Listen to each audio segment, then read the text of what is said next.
Bonjour à toutes et à tous. Commençons par la définition de la valeur absolue. Pour tout réel x, la valeur absolue notée x entre deux barres vaut x si x est supérieur ou égal à 0 et moins x si x est inférieur ou égal à 0. C'est donc toujours un nombre positif. On définit ainsi la distance entre deux réels x et y par distance entre x et y égale valeur absolue de x moins y.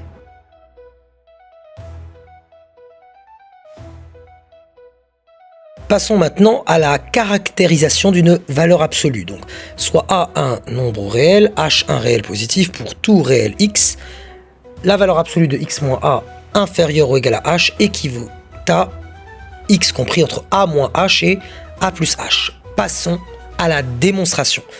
On commence par le cas particulier où A égale à 0. Dans ce cas, on rappelle que x est le maximum entre moins x et x. Alors écrire valeur absolue de x inférieure ou égale à h, c'est la même chose que dire que moins x est plus petit ou égal à h et x est plus petit ou égal à h. Autrement dit, on obtient x compris entre moins h et h. Ensuite, on applique ce résultat non plus à x mais au réel x moins a.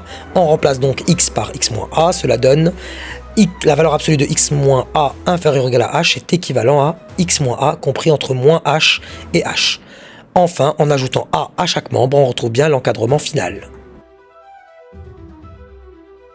Passons aux inégalités triangulaires, la classique avec le plus et la moins classique avec le moins. Pour la première, pour démontrer, on part des encadrements évidents.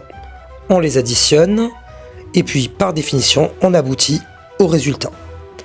Pour la deuxième, l'idée est la suivante. Écrire la valeur absolue de x comme étant la valeur absolue de x moins y plus y. En appliquant l'inégalité là avec le plus, donc la première, on en déduit donc que la valeur absolue de x moins la valeur absolue de y est inférieure ou égale à la valeur absolue de x moins y. En échangeant les rôles de x et y, on trouve que la valeur absolue de y moins la valeur absolue de x est inférieure également à la valeur absolue de x moins y. Et en combinant ces deux résultats, on obtient ce qu'on cherchait à démontrer.